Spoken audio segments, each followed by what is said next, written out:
Okay, this is a video. This is my 1 year anniversary of having my Tesla. I'm a little bit behind it. It was actually last week, I think the 15th of March, that I got my Tesla in 2022. It's been a great car. It's the 2022 rear-wheel drive, the LFP battery. I love it. I picked it up in March of last year. I think at the time I paid $54,000 and I was able to get the $5,000 grant. I added gray color and I paid for the white seats. I kept the regular wheels. Then shortly after I bought it, things went crazy, and I think it went up to almost $60,000, $59,000 for the vehicle. But it's dropped back down to about where I bought it again, so it's definitely a good buy. And the time range to buy it's good right now, and you get the $5,000 grant, I believe, again, so that's really good. I have zero regrets. I love this car. It's my gas savings for the year. I've done a video on that. It's about $2,300 in gas savings. It's awesome that you can just charge it at home. You don't have to, every night you come home, because it's the LFP battery, it likes to be charged. So I charge it every night, and I have a full car every morning to drive with. I have a pretty light commute to work, so I don't have a lot of distance to travel.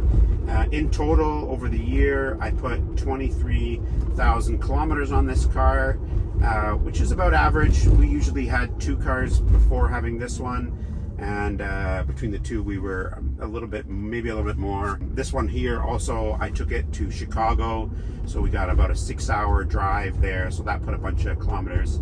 And then I go to Niagara Falls quite often, which is about a 200-kilometer drive. I did get the winter tires. I got the Michelin X-Ice tires for this. This was probably the mildest winter I've ever seen in a long time, but still glad I got them, just due to the fact that this is a rear-wheel drive, and I always keep the car in the winter under pedals and steering under chill mode in the winter as well too.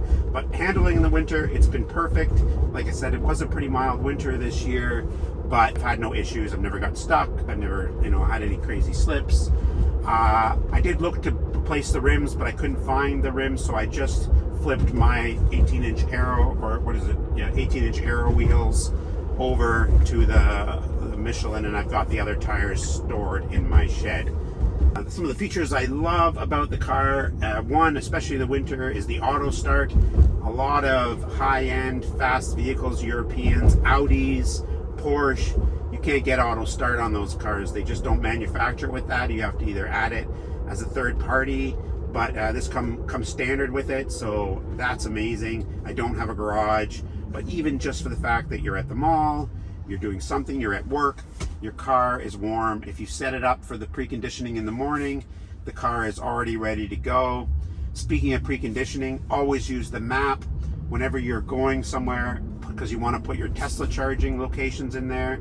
That way it preconditions the battery, so when you get there, you'll get a faster charge. And if you can, you want to use the 250 kilowatt charges rather than the 150, just for time. And to go off on that, my average charging time, when I go somewhere, say to Toronto and back, is typically probably about 15 to 20 minutes. It'll let you go longer so you have extra time, but it's pretty good about giving you enough time in order to, it tells you how much the distance is to get home, and it'll come up and say that your charging's done. You can go a little longer. But if you get the 250 kilowatt charge, even if you were at empty, you could probably get a full charge in 30 to 40 minutes, depending. Generally, at least in Canada, they're always near somewhere like a Tim Hortons or something like that, so you can just go get something to eat. I have zero complaints about that aspect of it, and even on our drive to Chicago, we made 3 stops in total to get to Chicago, 15 to 30 minutes per stop. It was fine, it's fine. It maybe took a 6-hour drive and turned into a 7-hour, but I'm not too worried about that. Some of the key features I really like, the frunk is amazing. You can keep stuff in there like, wet bathing suits or something that's sandy at the beach, or your groceries or whatever. It's a really great, it fits a standard luggage, like a travel bag in there too, which adds, there is definitely plenty of room in this car. I have, been to the airport, been on flights, 4 of us, full gear in here, no problem, fits everything. Picked up some bar stools the other day. for my island. Put them in here, put them in the back, lots of room. I'm down to just the one kid seat, just the little one. Now, speaking of the seats, the white seats, I love them. I would not have not got the white seats. Yes, I do clean them all the time, but just keep some wet wipes. Kids ones, unscented, in the door handle. I have children, they're a necessity anyway, but the crumbs, whatever they get in there. The only complaint maybe I have is the edge of the seats does get a little bit worn, and you can see kind of a gene mark on there. I also love the keyless open. The car's unlocked when you get there. It's glitchy sometimes, but 99% of the time it works. You can also, if you have any problem, you know, Tesla's smart car doors froze sometime because the locks are flush, but you can just go into the app and pop the door open and it's fine. You know, this took a bit of getting used to, but obviously in a year I'm fine with it. They always make changes too, you know, like, you know, with things that you have to use a lot are right there. They've added extra things here. And once you get used to using this, it's just like any other car. You drive the same car for years, you will find, you know, when you get into a new vehicle, it's a bit of a learning curve, but I'm definitely over that. I love this car.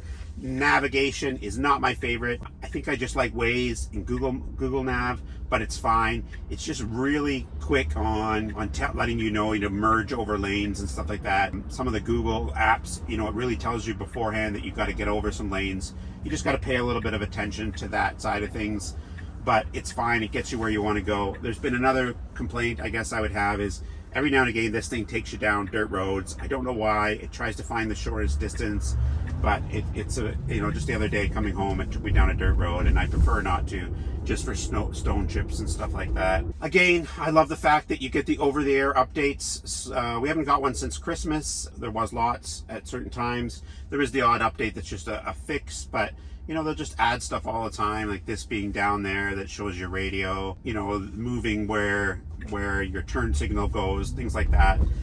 They're always fixing things and making it a little better. Voice commands I love. I probably don't use them as much as I should, but they're really good. I love that they added Apple Music to the car, so now you have Spotify and Apple Music.